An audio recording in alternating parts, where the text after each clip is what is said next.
22 семејства од Виница кои живееа во услови под секое достоинство и во руинирани куќи, веќе имаат нов и сигурен покрив над глава. Извршено е комплетна реконструкција на 22 куќи на социјално загрозени ромски семејства. Извршена е легализација на бесправно изградени објекти на ромски семејства, со што е обезбеден имотен лист. Извршено е проклучување и осветлување на улица во површина од 1 метри квадратни.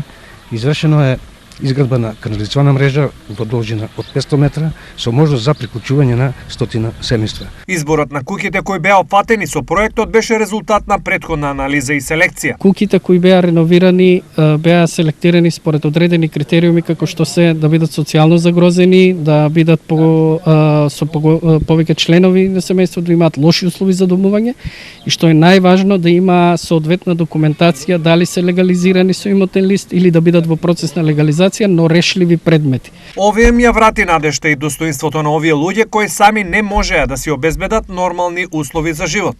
За нас е многу добра оваа куќа. Постојано немахме ништо тука, ни прозори, ни врати, ни купатило, вода, струја, ништо.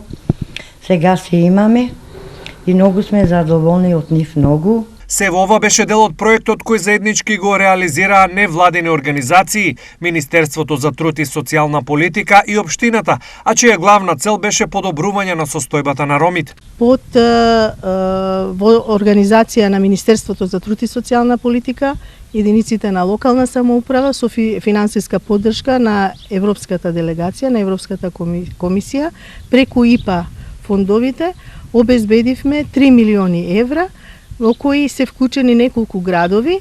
Дополнително, општина Виница изврши и промена на ДУП на површина од 25 хектари, со што ќе се овозможи легализација на сите објекти во така нареченото ромско мало.